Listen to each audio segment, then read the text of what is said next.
우리나라는 사실 선거에서 온라인상의 여론 형성이나 이런 것들이 매우 중요하게 작동합니다. 그래서 뭐 선거를 치를 때면은 그것에 민감해질 수밖에 없는데요. 소위 네이버나 이런 곳에 보면은 여론 형성하기 위해 가지고 조직적으로 뭐 첫 댓글 먹기, 뭐 그리고 좌표 찍어가지고 공감 댓글 만들기, 뭐 이런 거 하시는 분들이 있습니다.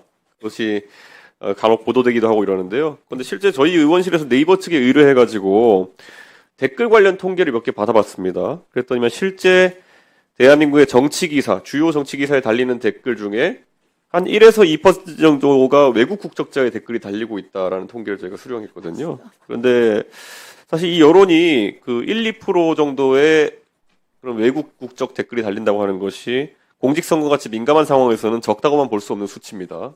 실제로 이게 일반적인 댓글이 아니라 만약 그 1, 2%가 작정하고 쓰는 댓글이라고 한다면은 훨씬 더 여론에 대한 영향이 클 수가 있는 상황이거든요. 이게 제가 지금 외국 댓글이라고 하는 것은 자꾸 우리가 이 문제를 보면서 외국에서 쓰는 글이라고 생각하는데 그게 아니라 외국 국적자가 쓰는 글을 추렸을 때 1%, 2% 된다는 겁니다. 그래서 저는 이거를 속지주의냐 속인주의냐 이렇게 나눠서 얘기할 텐데 우리 국민이 미국에 체류하면서 아니면 중국에 체류하면서 쓰는 댓글은 아무 문제가 없을 겁니다.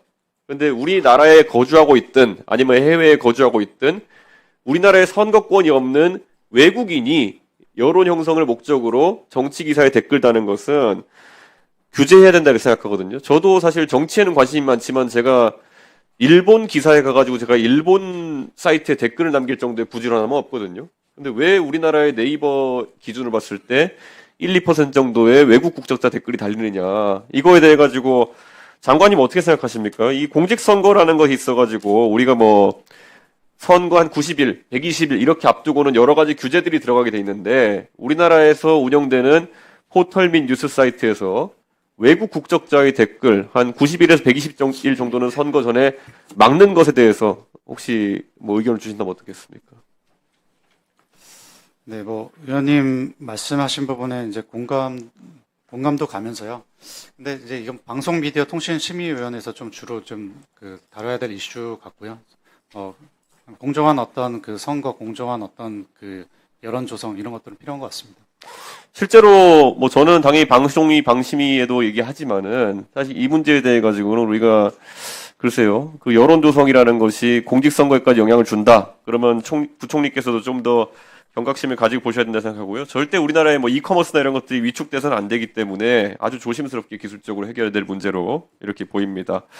사실 이미 연예 기사나 아니면은 뭐 자살 기사 관련해 가지고는 이런 제한 조치가 있기 때문에 크게 문제가 되진 않을 것이다. 이런 생각을 하고 이건 뭐 이렇게 해서 여야 모두 다 피해를 입는 부분이기 때문에 어떤 당파적인 입장도 아닐 것이다. 이렇게 생각합니다. 그래서 또 한 가지 또 여쭤보고 싶은 게요. 공직선거에 있어가지고 지금 우리나라는 선거를 90일 앞두고는 생성형 AI를 통한 결과물의 활용이 금지되어 있습니다. 근데 사실 우리가 이런 조항을 도입하게 된 거는 공교롭게 제가 2022년에 대통령 선거 때 뭐 국민의힘 당대표 하면서 AI 윤석열이라는 걸 만들어서 소위 말하는 딥페이크 논란이 있었습니다. 그래가지고 그걸 통해 가지고 전면적으로 지금 생성형 AI를 활용한 선거 운동이 금지되어 있는 상황이거든요. 근데 또 선거 90일 전에는 해도 돼요, 또. 근데 90일 구간에 들어가게 되면 못하게 되어 있는데 사실 이런 창작자의 자유나 이런 것들이 꽤 활발하게 발휘될 수 있는 영역이 또 선거나 정치의 영역일 것이고 당연히 선거에서는 국민들의 풍자라든지 이런 기본적인 권리도 허용돼야 되는데 이거는 뭐 제가 봤을 땐 입법 과잉이 아닐까라는 생각하는데 생성형 AI 기술의 확산을 위해 가지고 이런 걸 또 다시 풀어줘야 된다는 것에 어떻게 생각하십니까? 지금 AI 기본법에 대해서도 좀 이런 부분들 좀 저희가 좀 깊이 좀 다루고 있는데요.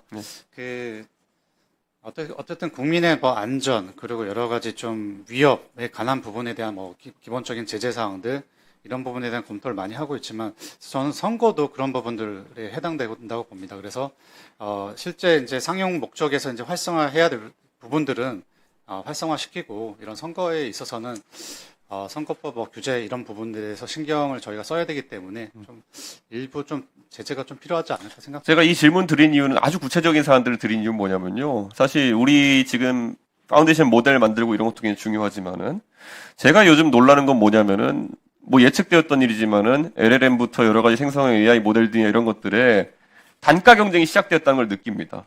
네, 맞습니다. 지금 이미 클로드라든지 오픈 AI 이런 곳에서 만드는 모델에 비해 가지고 중국산 AI 모델들, 뭐 GLM 미니 뭐 이렇게 하는 것들 써보면 단가가 거의 한 6분의 1, 7분의 1까지 떨어지고 있거든요. 그렇다면 우리가 이 파운데이션 모델을 어느 정도 보편화한다 하더라도 어떤 콘텐츠를 얹을까가 이제 하나의 기획이 돼야 되는 것인데 너무 지금 제약이 많습니다. AI 이꼴 딥페이크라는 인식 그리고 부정적인 그런 인식들이 많이 쌓여 있는 것 같아가지고 최대한 그걸 열어줘야 되는 것이고 그 중에 하나의 카테고리가 아마 정치 풍자나 이런 부분이 아닐까라는 생각을 좀 해서 질문 드린 거고요.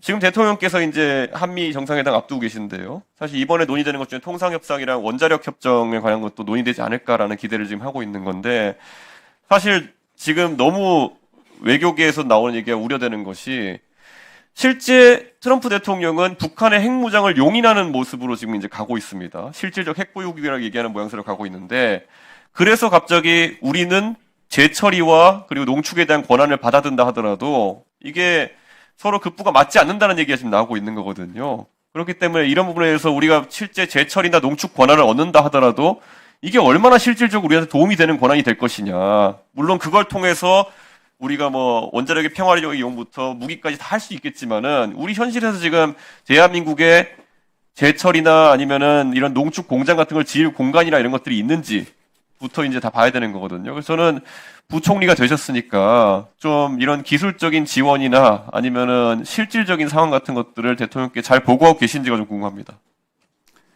근데 지금 뭐 원전 포함해서 재생에너지, 에너지 믹스에 대한 부분들은 좀 정부 안에서도 좀 중요 아젠다로 달아지고 있고요. 그리고 지금 말씀하신 부분에 있어서 지금 이제 에이펙을 통해서 어떤 지금 사실 오늘 한미 기술 번영 MOU 일정이 있습니다. 사실 제가 거기 오늘 이 국감 일정 때문에 참석하진 못하지만은 기초 연구소부터 원전 그리고 이제 우주 관련된 전방위적인 어떤 기술 협력, 번영에 대한 논의들이 있습니다. 그런 부분에서 정부가 좀 관심 있게 챙길 예정입니다. 박충건 의원님 질의하십시오. 예, 박충건입니다. 백영훈 과기부 장관님